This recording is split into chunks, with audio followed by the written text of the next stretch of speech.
আজ নিয়ে 3 দিন হলো ভেনেজুয়েলার প্রেসিডেন্ট নিকোলাস মাদুরো এবং তার স্ত্রীকে কিডন্যাপ করে নিয়ে গেছে আমেরিকা।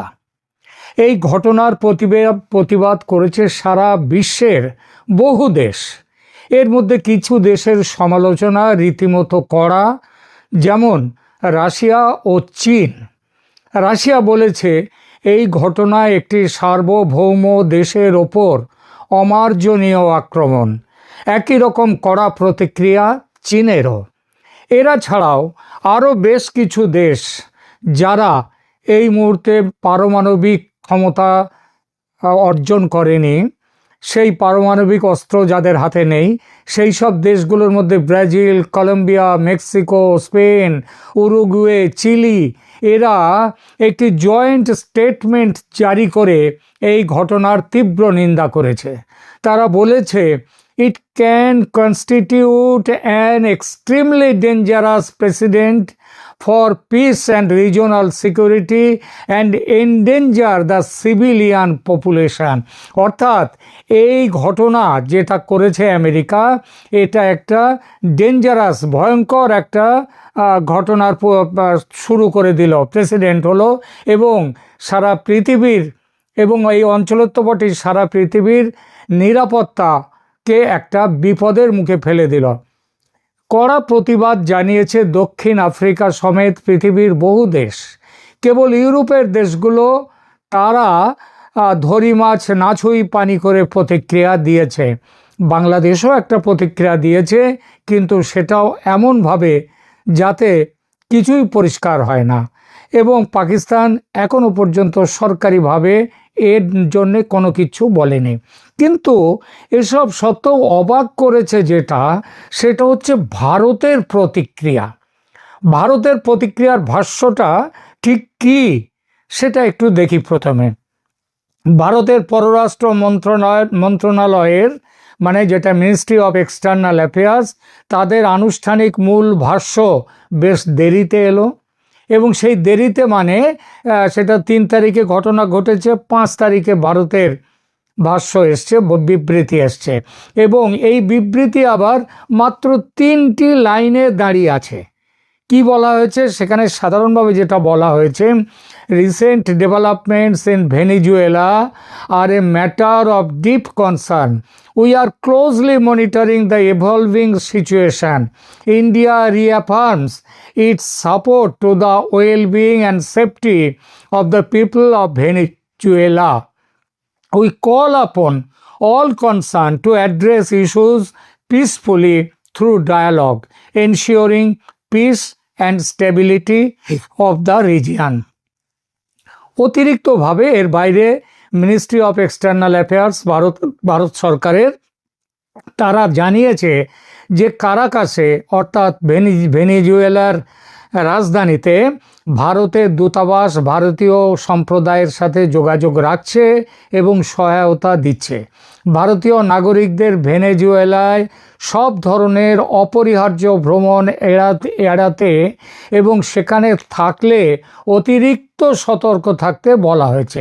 আচ্ছা, এই বিবৃতিতে ভারত এত বড় ঘটনাকে কন্ডেম বা নিন্দা করছে এমন কথা কি কোথাও দেখতে পেলেন? আশা করি কোথাও সেই কথাটা নেই। শুধু বলা হয়েছে ভেনেজুয়েলার ঘটনা গভীর উদ্বেগের বিষয় এবং ভারত পরিস্থিতি গভীরভাবে পর্যবেক্ষণ করছে, এবং ভারত ভেনেজুয়েলার জনগণের মঙ্গল ও নিরাপত্তার প্রতি ভারত তার যে আকাঙ্ক্ষা সেটা পুনরায় ব্যক্ত করছে। এর মধ্যে কোথাও নিন্দার ভাষা নেই। প্রশ্ন উঠেছে কেন এই অবস্থান ভারত সরকারের? এই বছর ব্রিক্স সংস্থার চেয়ারম্যান, ব্রিক্স মানে BRICS, 5টা দেশ নিয়ে যে ব্রিক্স সংস্থা, 5টা দেশ, B for Brazil, R for Russia, I for India, C for China and S for south Africa. এই 5টা দেশের মধ্যে ইন্ডিয়া বা ভারত ছাড়া বাকি 4টি দেশ আমেরিকার নিন্দা করেছে কড়া ভাষায়। ভারত নিন্দাই করেনি। এর পেছনে কি কারণ থাকতে পারে? কারণ ছাড়া কিছু হয় না। যে কারণগুলো নিয়ে খুব আলোচনা চলছে মিডিয়াতে এবং বিশ্লেষকদের মধ্যে, সেগুলো এরকম। 1, ভারতের সঙ্গে আমেরিকার বাণিজ্য চুক্তি এখনও স্বাক্ষরিত হয়নি। বেশ কিছুদিন ধরে শোনা যাচ্ছে কথাবার্তা চূড়ান্ত, যদিও সই হয়নি। কবে হবে তারও কোনো নিশ্চয়তা নেই। ভারতীয় পণ্যের খুব বড় বাজার আমেরিকা। চুক্তির চূড়ান্ত পর্যায়ে এসে বা সেই বাজারের অর্থাৎ আমেরিকার সাথে চুক্তিতে কোনো ব্যাঘাত ঘটাতে চায় না ভারত, তাই হয়তো এমন নরম প্রতিক্রিয়া। তাহলেও একটা কথা বলতে হবে, ভারত নরম প্রতিক্রিয়া দেওয়ার পরেও কিন্তু ট্রাম্প গতকাল তিনি বলেছেন যে ভারত যদি রাশিয়া থেকে তেল নেওয়া বন্ধ না করে তাহলে ভারতের যে 50% শুল্ক বা ট্যারিফ আছে সেটাকে আরও বাড়ানো হতে পারে। চীনের ক্ষেত্রে 100% সেটা হতে পারে।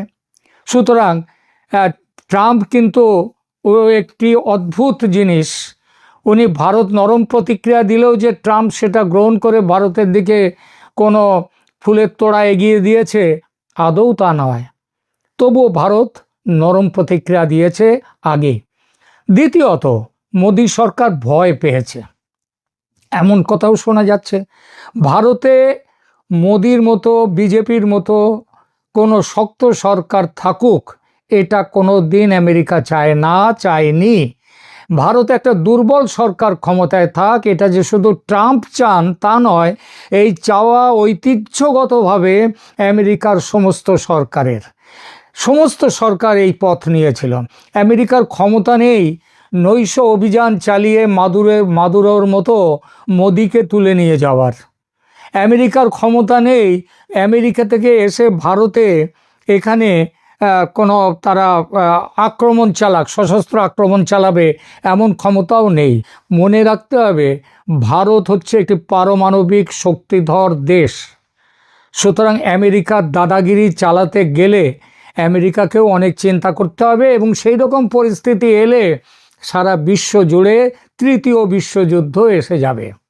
সুতরাং বাংলাদেশ, নেপাল, এছাড়া আরেকটা কথা হচ্ছে বাংলাদেশ, নেপাল, শ্রীলঙ্কায় যেভাবে গণ অভ্যুত্থান ঘটিয়ে শাসক বদল করেছে আমেরিকা, সেটাও ভারতের ক্ষেত্রে সম্ভব নয় এত বড় দেশে।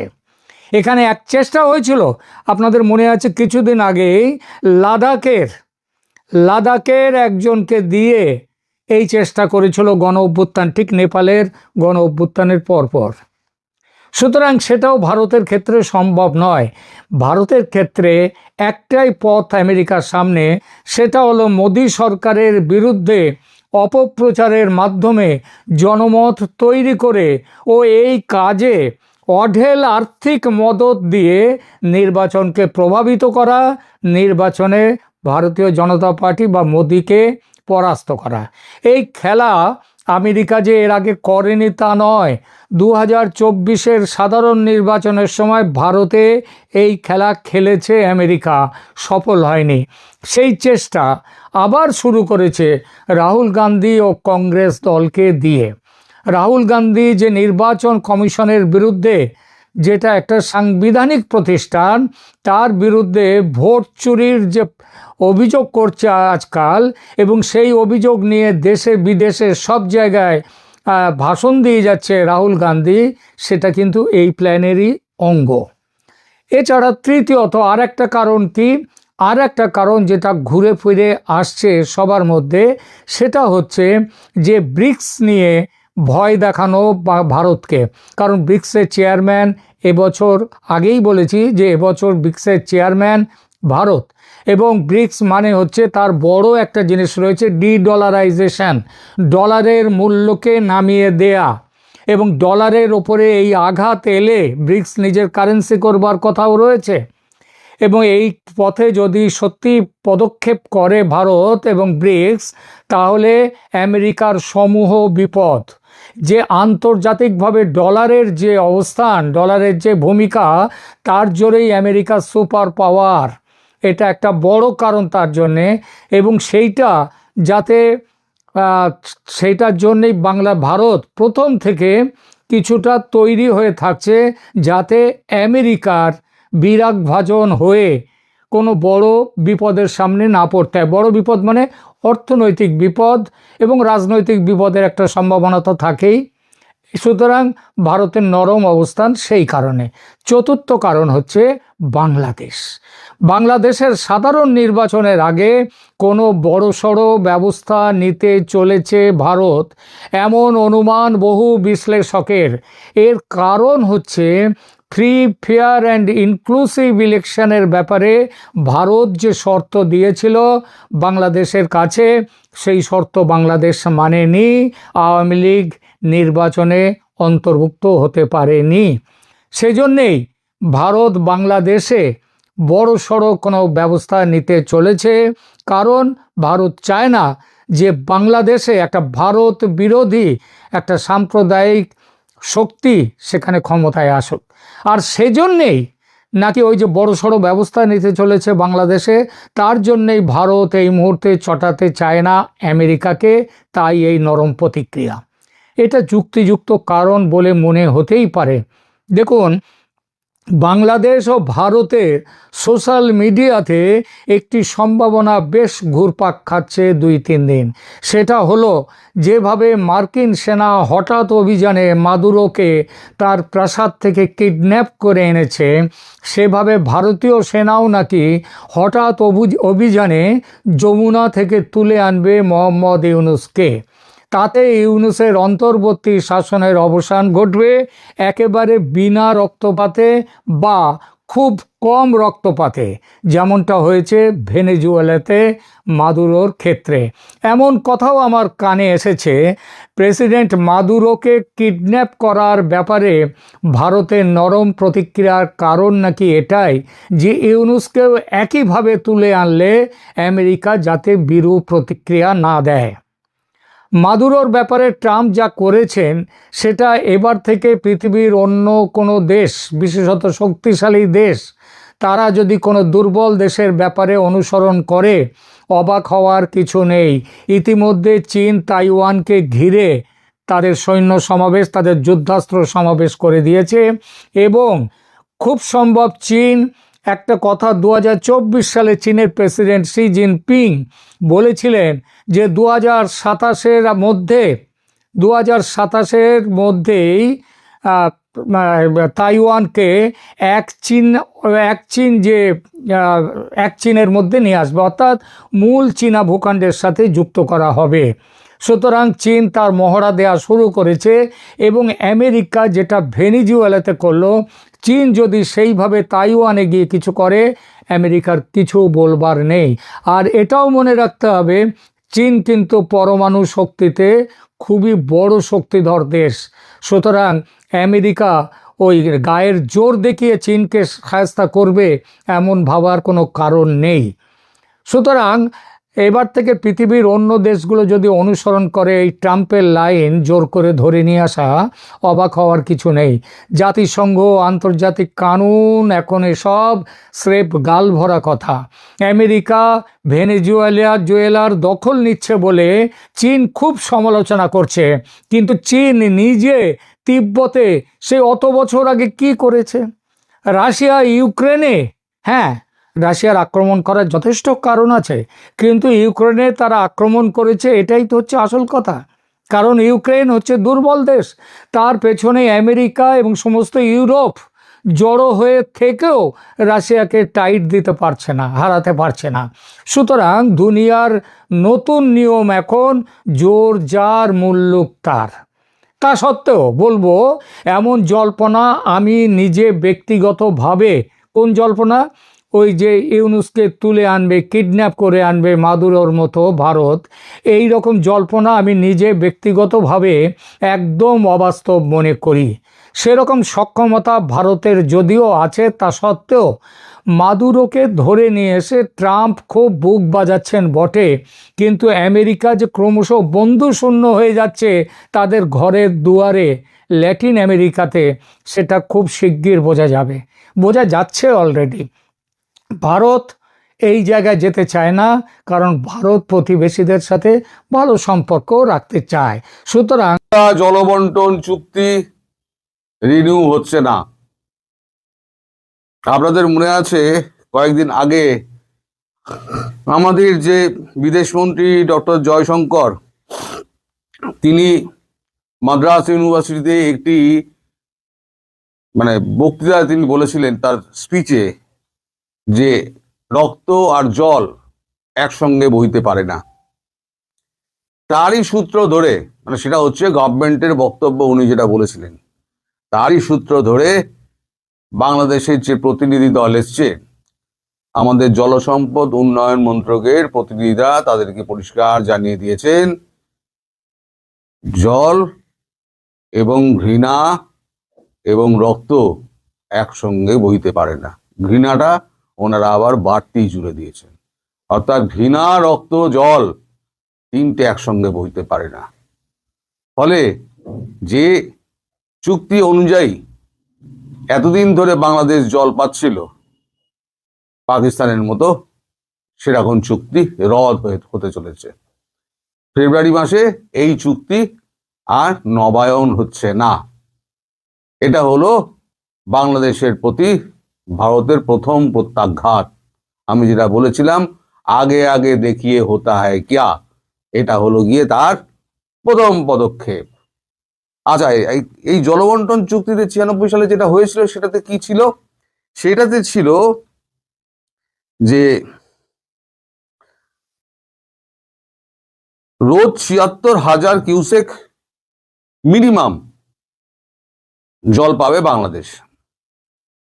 আর যখন শুখা মরশুম হবে, যখন জল থাকবে না, সেই সময় অন্তত যখন ৬০,০০০-এর নিচে নেমে যাবে, জলের স্তর যখন ৬০,০০০-এর নিচে নেমে যাবে, তখন আমরা ৩৭,০০০ কিউসেক জল বাংলাদেশকে নিয়মিতভাবে দিয়ে যাব। এই জলবন্টন চুক্তি যখন হলো তখন আমাদের কলকাতার গঙ্গা কিন্তু শুকিয়ে গেল। আগে কলকাতার পোর্ট যেটা আছে সেখানে আমরা ছোটবেলায় দেখেছি সেখানে জাহাজ ভিড়ত, বেশ বড় হওয়ার পরও আমরা দেখেছি অনেক জাহাজ আসতো। তারপরে যখন জলবন্টন চুক্তি যখন স্বাক্ষরিত হলো, তারপর নিজেদের ক্ষতি সয়ে গঙ্গা শুকিয়ে যাওয়া সত্ত্বেও আমরা কিন্তু সেই জল আমরা কিন্তু বাংলাদেশকে ভাগ করে দিয়েছিলাম আমাদের বন্ধু রাষ্ট্রকে, যা আমাদের ক্ষতি হোক কিন্তু তারা জলটা অন্তত পেয়ে বাঁচুক, কারণ আমাদের আরো অনেক নদ নদী আছে, সেখান থেকে আমরা ব্যবস্থা করে নেব। বিকল্প ব্যবস্থা আমাদের করা আছে, এত বড় দেশ, তার বিভিন্ন প্রবাহ আছে, সেখান থেকে ব্যবস্থা হয়ে যাবে। ফলে আমরা আমাদের মতো করে চালিয়ে নিচ্ছিলাম। কিন্তু পরিবর্তিত পরিস্থিতিতে যা দেখা যাচ্ছে, বাংলাদেশের এ জেহাদিপানা কমছে না, বরং উত্তরোত্তর বৃদ্ধি পাচ্ছে। তার সঙ্গে বাড়ছে সন্ত্রাস। এবার সন্ত্রাসের একটা ঘটনা তো আপনারা সবাই জানেন যে 11 জন ধরা পড়েছিল সীমান্তরক্ষী বাহিনীর হাতে, তারপর তাদের ত্রিপুরা STF এর হাতে তুলে দেওয়া হয়। সেখানে তাদের আচ্ছা মতো ইলাজ হচ্ছে। ইলাজ মানে আপনারা সেই ইলাজের কথা ভাবতেও পারবেন না, আর আমি ইউটিউবে বলতেও পারবো না। সেই ইলাজে তারা যা বলেছে, তারা বলছে আমরা 3টে জায়গায় বিস্ফোরণ করার চক্রান্ত নিয়ে এসেছিলাম। তাদের গায়ে যে বিস্ফোরক এবং যে অস্ত্র পাওয়া গেছে, তারপরেতে ওই সমস্ত ট্রিটমেন্টের পর তাদের মুখ দিয়ে সমস্ত কথা বেরোচ্ছে। এরা কারা? এরা হচ্ছে ইমাম মোহাম্মদ খালিফা, এ একটা দল, এ একটা আবার বড়ুয়ার একটা গোষ্ঠী রয়েছে, IMK রয়েছে, JMB রয়েছে, আল কায়দা ইন ইন্ডিয়া একটা রয়েছে, আচ্ছা আনসারুল্লাহ বাংলার টিম, ওমর খালেদ, আসাদ, এরা সমস্ত এর মধ্যে রয়েছে। এবং গতকাল আজকে ভোর রাতে, এই রাত 3টে 3:30 নাগাদ আবার অনুপ্রবেশ করতে গিয়েছিল 9 জন। এই অনুপ্রবেশকারীদের তখন জঙ্গি, এরা অনুপ্রবেশকারীদের যখন করতে বলা হয়, down down down surrender yourself, down down down surrender yourself যখন করা হয় মাইকে, তখন তারা উল্টো দিকে গুলি চালাতে আরম্ভ করে। পাল্টা যখন এখান থেকে গুলি চলে, তখন ওই 9 জন, তাদের মৃতদেহের ছবিও বার করেছে আমাদের মিডিয়া, কিন্তু এই ছবি তো আমরা দেখাতে পারবো না। কোনো এই যে শত্রুতার চেষ্টা, এটা কিন্তু অব্যাহত, এবং সন্ত্রাসবাদের চেষ্টা অব্যাহত। এবং তাদেরকে জিজ্ঞাসাবাদ করে, যে 11 জনকে ধরা হয়েছে তাদেরকে জিজ্ঞাসাবাদ করে যে সমস্ত তথ্য জানা গিয়েছে, তাতে এটা পরিষ্কার বোঝা যাচ্ছে বাংলাদেশ সেনাবাহিনীর একটা অংশ এবং প্রাক্তন সেনাবাহিনীর একটা অংশ এর সঙ্গে জড়িত, এবং আপনাদের বিভিন্ন সমস্ত সন্ত্রাসবাদী সংগঠন তারা সেভেন সিস্টার আক্রমণ করার জন্য তারা বিভিন্ন জায়গা দিয়ে ঢোকার চেষ্টা করছে। এখন আর ওই গ্রেপ্তার করার জন্য আপনার বারবার বলা সত্ত্বেও যদি না হয় পালিয়ে গেল ও করলে হবে না। এখন কারফিউ ঘোষণা করা হয়েছে, তা সত্ত্বেও তুমি যদি যাও সকাল 6টার মধ্যে, সন্ধ্যে 6টা থেকে ভোর 6টা পর্যন্ত এই সময়টার মধ্যে ওই সমস্ত এলাকায় যদি তুমি ঘোরাফেরা করো তাহলে পরে দেখা মাত্র গুলির আদেশ রয়েছে। তারপরে এরা সীমান্ত পেরিয়ে ঢুকছে, হাতে অস্ত্র প্লাস এরা গুলি চালাচ্ছে। এই ব্যাপারে যখন এই 11 জন ধরা পড়ে এবং তারা যখন বয়ান দেয়, তারা স্বাক্ষর করে দেয়, সেই বয়ান লিপিবদ্ধ করে যারা জীবিত যায় ধরা হয়েছিল সেই বয়ান লিপিবদ্ধ করে একটা নোটশিট বানিয়ে একটা ডোসিয়ার করে বাংলাদেশের কাছে জবাব দিয়ে চাওয়া হয়েছিল। বাংলাদেশকে জবাব দিয়ে চাওয়া হয়েছে আপনার 2 তারিখে এদেরকে ধরা পড়েছে, 5 তারিখ জবাব দিয়ে